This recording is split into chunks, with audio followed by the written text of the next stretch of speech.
வணக்கம். இது broken story.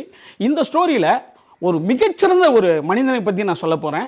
ஏன்னு கேட்டால், மிகச்சிறந்த மனிதர்கள் உங்களுக்கு தெரிஞ்சவராக இருக்கலாம், அல்லது தெரியாதவராக இருக்கலாம், அல்லது முகம் தெரியாத யாரோ ஒரு மனிதன் உங்களுக்கு போகிற போக்கில் ஒரு நன்மை செஞ்சுட்டு போவான். அப்படி அதான் இந்த கதை. அல்லது நீங்கள் போகிற போக்கில் யாருக்காவது ஒருத்தவனுக்கு நல்லது செஞ்சுட்டு போகலாம். அதுதான் இந்த கதை. இந்த கதை ஒரு ஹோட்டலில் நடக்குது. ஒரு 10 வயசு பையன், ஒரு 8 வயசு பையன், 2 பையனை அழைச்சிக்கிட்டு ஒரு அப்பா ஸ்கூல் முடிஞ்சு அந்த பசங்களை அழைச்சிட்டு வர்றாரு. ஒரு சின்ன ஹோட்டலில் பார்த்தோன்னே அந்த பசங்க என்ன பண்ணுறானுங்கன்னா, அப்பா நாங்கள் சாப்பிட்ணுன்றானுங்க. அவர் ஒரு சராசரியான மிகப்பெரிய ஒரு வருமானம் இல்லாத தந்தை. ஆனால் பசங்க கேட்குறானுங்களே ஸ்கூலை முடிச்சுட்டு வரும்போதுன்ட்டு அந்த ஹோட்டலுக்குள்ளே அழைச்சிட்டு போகிறாரு. போகும்போது அவர் என்ன நினைக்கிறாருன்னா, தன்னிடம் இருக்கிற காசுக்கு பசங்களுக்கு ஆளுக்கு 3 இட்லியை வாங்கி தந்துடலாம்னு நினைக்கிறாரு. சொல்லிட்டு அதனால் அந்த பசங்களை அவர் அதுக்காக தயார் பண்ணுறாரு. டே, இந்த ஹோட்டலில் இட்லி அப்படி இருக்குண்டா, சாம்பார் ரொம்ப சூப்பராக இருக்குண்டா அப்படின்னு சொல்லிட்டு பசங்களை தயார் பண்ணி ஆளுக்கு 3 இட்லி அவர்கிட்ட இருக்கிற காசு அவ்வளோதான் 3 இட்லி வாங்குறாரு. சர்வர்கிட்ட சொல்லிடுறாரு. அவன் எடுத்துகிட்டு வர போகிறான். அப்போ எதிர் டேபிளில் ஒருத்தன் உட்காந்துருக்கான். அவன் கொஞ்சம் நல்லா வசதியாக இருக்கான். அவன் எப்பா உங்கள் ஹோட்டலில் எடுத்துட்டாப்பா நல்லா இருக்கும்ட்டு அங்கே உள்ள சர்வர்கிட்ட கேட்குறான். ஆனால் இவங்களுக்கு கேட்குது.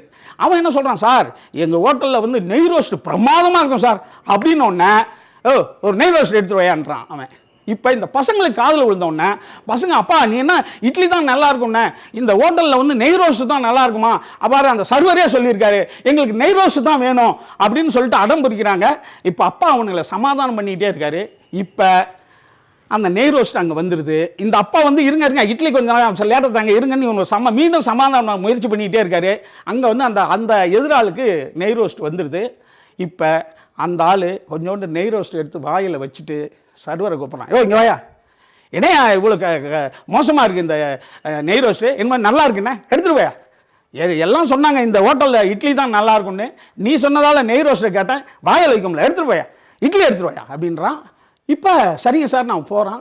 இப்போ இந்த பசங்க, அப்பாப்பா நெய் ரோஸ்ட் இங்கே நல்லா இருக்காதான், நீ சொன்ன மாதிரி இட்லி தான் நல்லா இருக்குமா, இட்லியே எடுத்துகிட்டு வர சொல்லுங்கன்றானோ. இப்போ இட்லி இந்த பசங்களுக்கு வந்துடுது.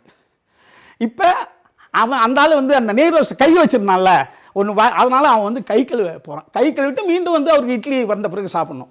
இப்போ அந்த அப்பா கை கழுவுற இடத்துக்கு போகும்போது, அப்பா இல்லை அந்த எதிர் டேபிள்காரன் போகும்போது, இந்த பசங்களுடைய அப்பா அந்த கை கழுவுற இடத்துக்கு போகிறாரு.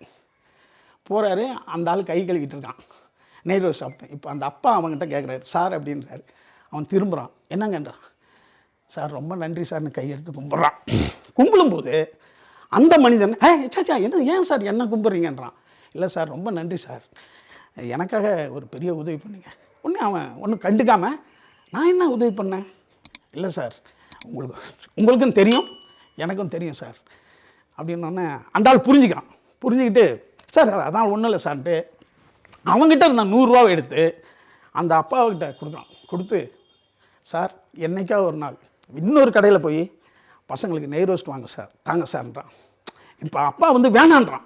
இல்லை சார் வேணாம் சார், இந்த உதவி நீங்கள் செஞ்ச உதவியே போகணும் சார்னா. இப்போ அந்த மனிதன் சொல்கிறான், அந்த நெய் ரோஸ்ட் சாப்பிட வந்தவன், இல்லை சார் இதை வச்சுக்கிட்டு என்னைக்காவது ஒரு நாள் பசங்களுக்கு நெய் ரோஸ்ட் வாங்கித்தாங்க. இல்லை சார் நான் திருப்பி தர முடியாது இந்த பணத்தைன்றான். உங்கள் பசங்க யாருக்காவது இந்த பணத்தை தருவாங்க பிற்காலத்தில் அப்படின்றான். இந்த கதை மிகச்சிறந்த கதையாக இருந்தது. ஏனென்றால் போகிற போக்கில் ஒரு மனிதன் உங்களுக்கு மரியாதையை ஏற்படுத்தி தருவான், மிகச்சிறந்த உதவிகளை ஏற்படுத்தி தருவான். இந்த கதை என்ன சொல்லுதுன்னா, நீங்களும் அப்படி வாழணும், அப்படி ஒரு மேன்மையான இடத்த நீங்கள் அடையணுன்ற மிகச்சிறந்த கதை. இந்த கதை எழுதியவரை எனக்கு தெரியாது, இதை நான் காது வழியாக கேட்டது தான். இந்த கதை எழுதினவன் மிகச்சிறந்த ஒரு மனிதனாக இருப்பான். அவருக்கு என்னுடைய வணக்கம், நன்றி.